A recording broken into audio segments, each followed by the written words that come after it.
IVM.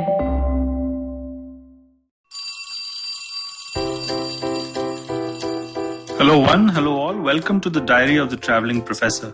And I'm Siddharth Deshmukh, the Traveling Professor himself.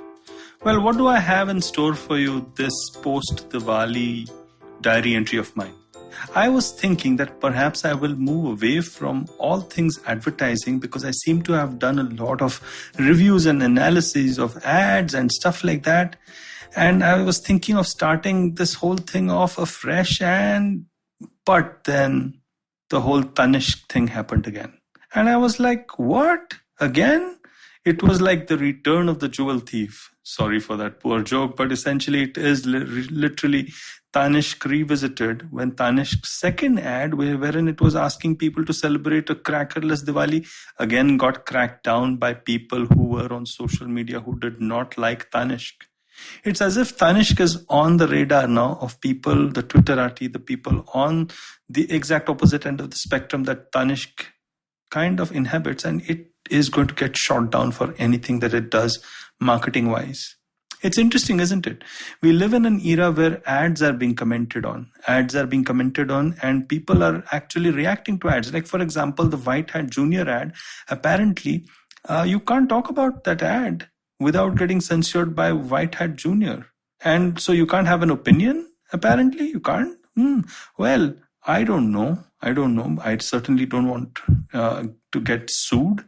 But on the other hand, White Hat Junior ads are the ones wherein they tell parents to get their little tiny tots to become geniuses or something through coding. Anywho, that ad is weird. But what I have to say, coming back to point, is whether it's Byju's or White Hat Junior or, the Tanishq thing, I think there are certain ads that are catching the fancy of social commentators. I'm one of them, so I know. And these social commentators are there to stay, so brands better be aware of these social commentators. Now, there are two approaches that a brand can take. One is that it can just say, hey, you know what, screw you, not interested in your social commentary. You're like the critic to my masala film, and it really doesn't matter because you are essentially inconsequential for the sales and the profitability of my brand. On the other hand, and you do hear a train in the distance, my friends, because I'm in London. On the other hand, the social commentators have a point when they are able to get people to shut down stores and get people to, do some weird stuff online that reduces brand equity for the so-called brands. So maybe you could take some social commentators on your side, people who connect with your value system, and get them to play ball on your behalf. Maybe that's what Tanishq done, or maybe Tanishq has been supported by a lot of other people who have done so voluntarily, and this has happened organically.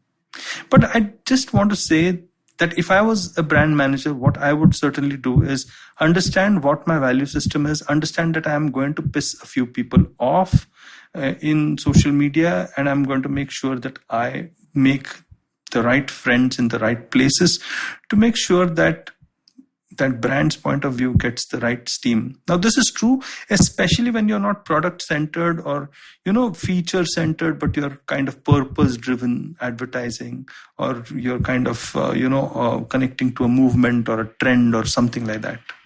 Does that make sense? Does that make sense to you guys? I think it does. And on that note, let me make a little bit of social commentary on an ad that I really liked.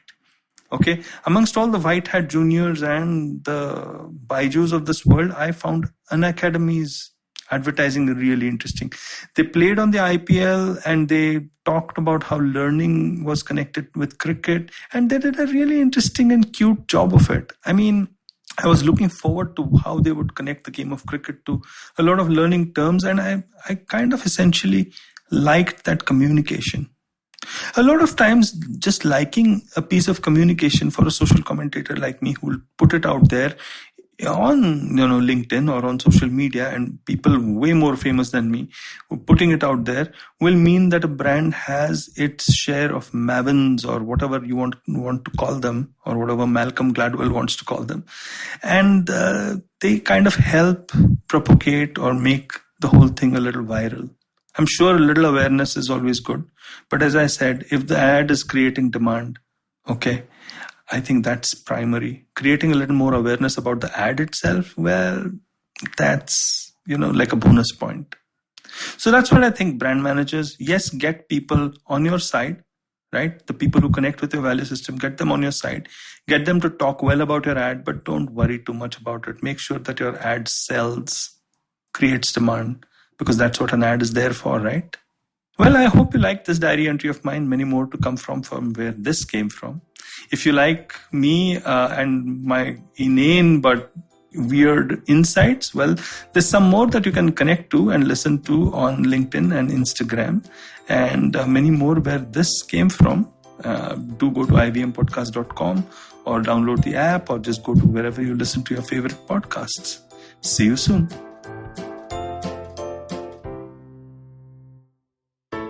I hope you enjoyed that show. If you aren't following us on social media, please do. We're IVM Podcast on Twitter, Facebook, and Instagram. Want to wish you all a happy Diwali. Hope you had a great festive season. It's been a great week in terms of the kinds of guests we've had and the kind of conversations we've had on the network this week. Do definitely check some of these things out. On This Round's on Me with Gauri Devidayal, she had a great conversation with Garima Arora, who's one of the best-known chefs in the world. It was just absolutely riveting. Do check that out. On States of Anarchy, Hamsini Hariharan spoke about chronicling India's different wars. Again, really interesting episode. Check that out. Ashton had a very interesting episode on his show, The Habit Coach. It was called I Don't Feel Like Doing Anything. It's about how to overcome malaise just generally, and I thought really, really interesting stuff.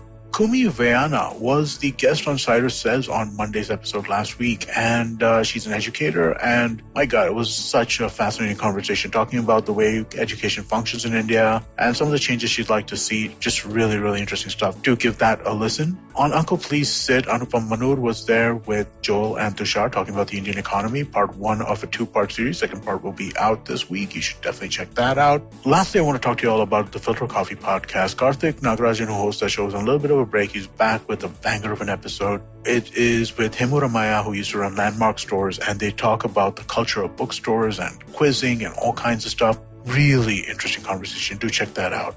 And with that, I hope to see you again next week. Do you have a night routine? Well, everyone has one. And the to-do list usually looks like this. Brush your teeth, set that alarm, get into your pajamas, and switch off those screens. But here's one more to add to that list. Tune into the Positively Unlimited podcast for a dose of positive action and tips on how to build powerful mindsets. Episodes out every Monday on the IVM Podcast app, ivmpodcast.com, or wherever you tune into podcasts.